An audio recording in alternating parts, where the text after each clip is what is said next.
बयान दिया है जो आजकल बहुत चर्चा में है। उत्तर प्रदेश के मुख्यमंत्री योगी आदित्यनाथ जी ने एक बयान दिया है जो आजकल बहुत चर्चा में है। उन्होंने चुनौती दी है कि कांग्रेस और समाजवादी पार्टी में हिम्मत है कि वो दिल्ली की जामा मस्जिद में हनुमान चालीसा का पाठ करा सकें।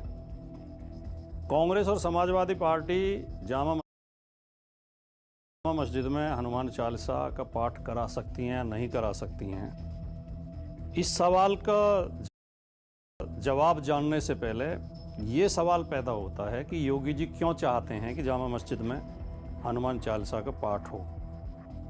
योगी जी को पहले इस सवाल का जवाब देना चाहिए कि आपका उद्देश्य क्या है। आप हनुमान चालीसा जामा मस्जिद में क्यों पढ़वाना चाहते हैं? क्या हनुमान जी के लिए हिंदुओं के मंदिर कम पड़ गए हैं? क्या हनुमान जी हिंदू मंदिरों में वो ताकत या वो शक्ति प्राप्त नहीं कर पा रहे हैं, उन्हें जामा मस्जिद से शक्ति लेने की जरूरत पड़ रही है? क्या जामा मस्जिद में हनुमान चालीसा पढ़ने के बाद हिंदू धर्म की बहुत ज़्यादा तरक्की हो जाएगी या हनुमान जी के प्रति लोगों में आस्था बढ़ जाएगी? और अगर आप ऐसा चाहते हैं, अगर आपके अंदर ये सद्भावना पैदा हो रही है कि भाई दूसरे धर्म के धर्म स्थलों में दूसरे धर्म के पाठ हों, तो फिर आप पहल करिए। आपकी यूपी में भी सरकार है और आपके केंद्र में भी सरकार है। आप मंदिरों में नमाज का आयोजन कराइए और मस्जिदों में पूजा पाठ का आयोजन कराइए।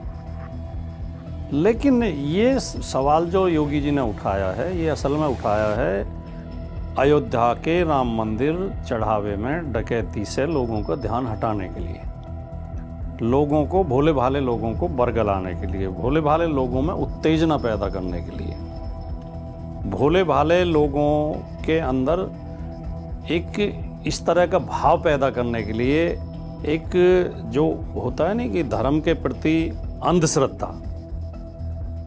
तो योगी जी, ये जो आप वातावरण पैदा करना चाह रहे हैं, आप और आपकी पार्टी, कि जब हिंदू त्योहारों पर जुलूस निकलते हैं, चाहे रामनवमी का जुलूस हो, चाहे हनुमान जयंती का जुलूस हो, चाहे दीपावली का जुलूस हो, चाहे कांवड़ यात्रा हो, तो जो लोग जुलूस में शामिल होते हैं वो मंदिर के सामने से तो चुपचाप निकल जाते हैं, लेकिन जब मस्जिद आती है तो मस्जिद के सामने खड़े होकर ही डांस करते हैं और मस्जिद के सामने डीजे बजाए जाते हैं और फिर उत्तेजक नारे लगाए जाते हैं। ये जो प्रयोग आप कर रहे हैं, इससे हो सकता है थोड़ा बहुत लाभ भारतीय जनता पार्टी को, वोट का लाभ मिल जाता हो, लेकिन देश का बहुत बड़ा नुकसान आप कर रहे हैं।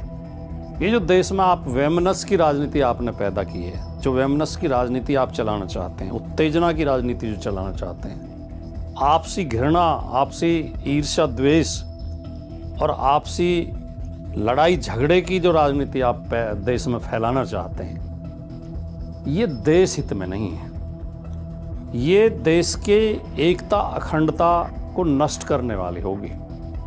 इसलिए योगी जी, आपको ऐसे उत्तेजक बयान देने से पहले सोचना चाहिए गंभीरता से, और कई बार सोचना चाहिए कि जो आप, क्योंकि आप देश के सबसे बड़े सूबे के मुख्यमंत्री हैं और आपकी इच्छा है कि आप देश के प्रधानमंत्री बने। ये इच्छा भी आपकी किसी से छिपी नहीं है, आप उस प्रयास में भी लगे हुए हैं।